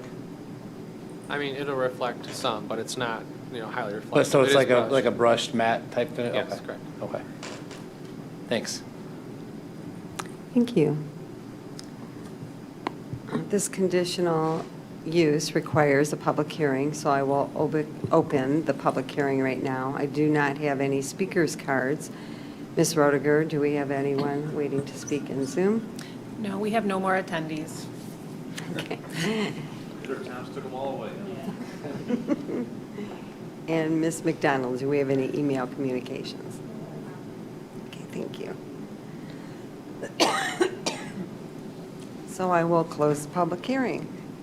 Mr. Kalsunas. Thank you, Chairperson Bernabic. With a lot of these mixed-use developments, one of our challenges in the city is that we have to always be aware of what's around us.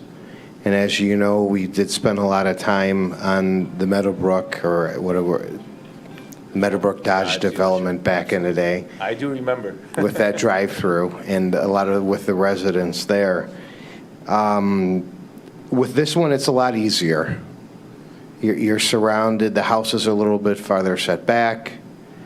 There's some land in between you and them with the bank and some of the buildings that are around you, and you're mainly pushed into the corner. So when it comes to that harmonious with your residents in the background, it's a little bit easy for that.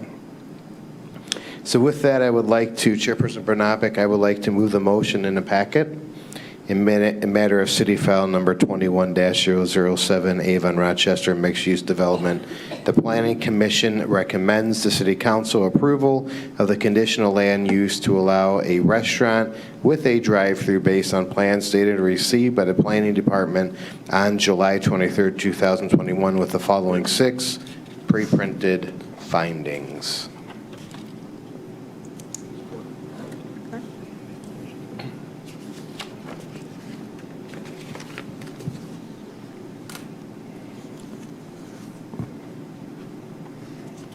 I have a motion by Mr. Kalsunas, seconded by Mr. Hooper, that the Planning Commission recommends to City Council approval of the conditional use to allow a restaurant with the drive-through for Avon Rochester mixed-use development. Is there any discussion on the motion? Okay, we'll take a voice vote. All in favor, say aye. Aye. Opposed? That motion passes unanimously. Chairperson Bernabic. Mr. Kalsunas. I would like to move the tree removal permit in the matter of City File number 21-007, Avon Rochester Mixed-Use Development.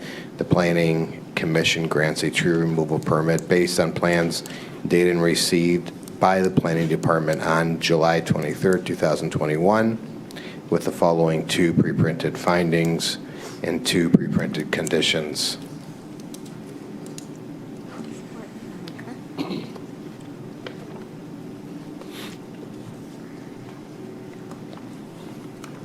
I have a motion by Mr. Kalsunas, seconded by Ms. Neubauer, that the Planning Commission grants a tree removal permit. Is there any discussion on the motion? Take a voice vote. All in favor, say aye. Aye. Opposed? That motion passes unanimously. Chairperson Bernabic. Mr. Kalsunas, continue. Thank you. To confirm for the site plan approval or disapproval, I caught no extra conditions by anybody, so it looks like we trained you well from the last several ones you have. So with that, I would like to move the site plan approval in the matter of City File number 21-007, Rochester Avon Mixed-Use Development.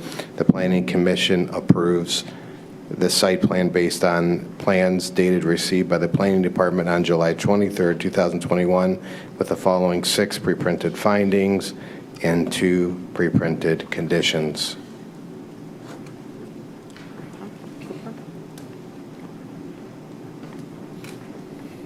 Okay, I have a motion by Mr. Kalsunas, seconded by Mr. Hooper, that the Planning Commission approves the site plan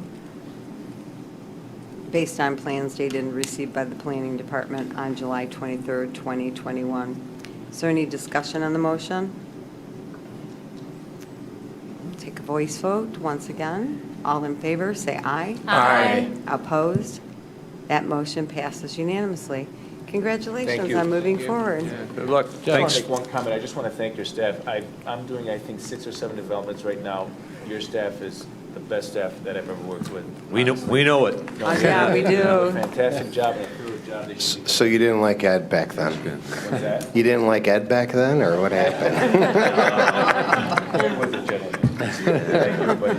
Thank you. Thank you. Thanks for your continued investment in Rochester Hills. Yeah.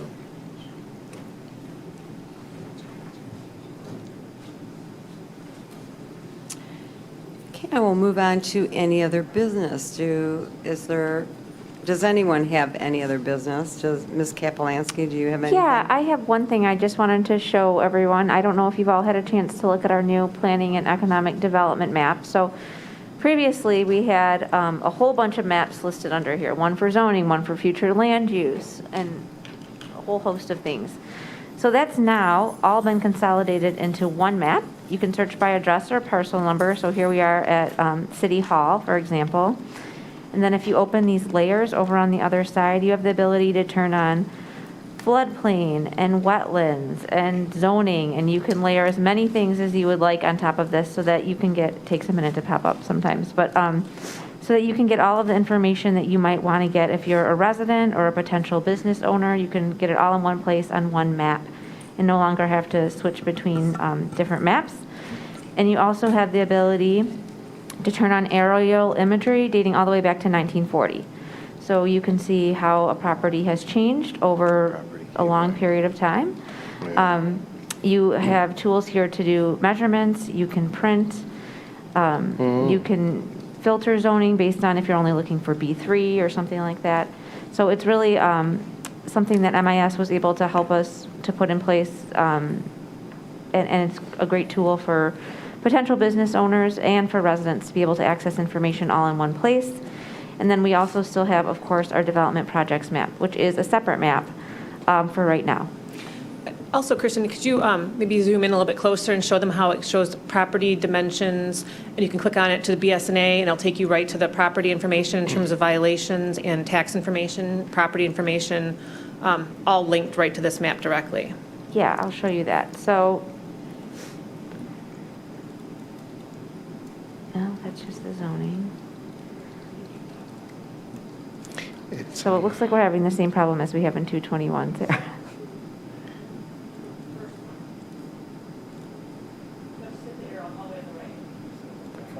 There we go. Okay, so this is connected to the BSNA online, like Sarah said. So this is going to list all of the just general information, but if you click more info here, it will take you to detailed information. So you can see tax information, the property information, anything that's on there from the building department. So it's all in one place. Do you have like owners and sales data too? Yep, sales data's on there too. All right, Kristen? Yeah. How did you get there? So that's what Sarah was helping me with. So, Okay, so it's not just me, because I'm at, so you hover over here and you click this one, right? Sarah? oh, no.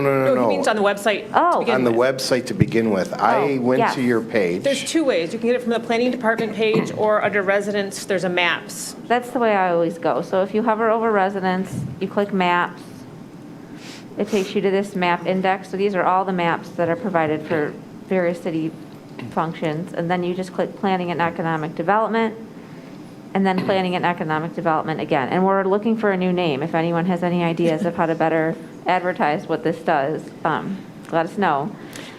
So we're still keeping the map related to the developments, which Correct. I love, by the way. Yeah, we can't merge Yeah. the two. We've talked about trying to merge the two, but we're keeping the development maps separate because those connect to all the site plans and all that.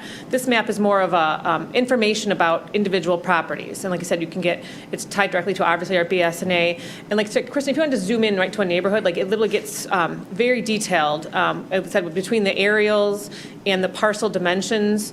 I think this is going to be very helpful for the ZBA and people when they're applying because it gives you, like I said, parcel ID numbers, addresses, owners, dimensions, a wealth of information that we've had available to us here at the city, but now it's available to anyone, everywhere, anytime. Yeah, so you, well, I turned on the aerial, but you can see here, these are all the different exact dimensions of the parcel.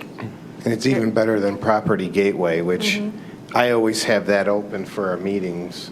because you could go back and it tells you a lot of this, but you actually have the wetlands. This is great. Yeah, so you might want to bookmark this to your desktop, and then I can't find you can it refer yet. to this throughout the meeting if you'd like, because I said it pulls up future land use and zoning and all those other. Yeah, PUDs, consent judgments, it's all on here. You can turn on this layer and it'll include the building footprints as well. That'll pop up. We can't bookmark it here, though, right? Yeah, you can. I wanted to thank you. This is awesome. This is the kind of thing that I spend hours looking at.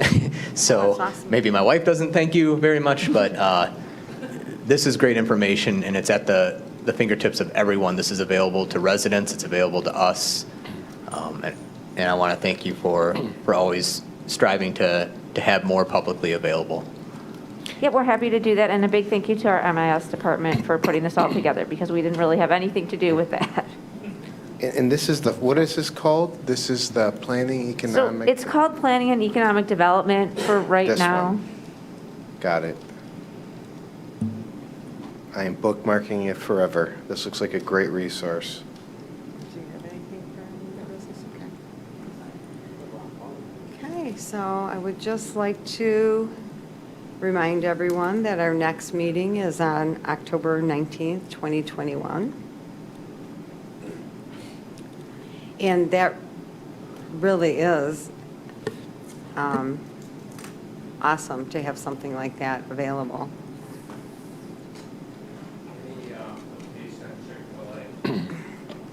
We have not heard anything at all from Chick-fil-A.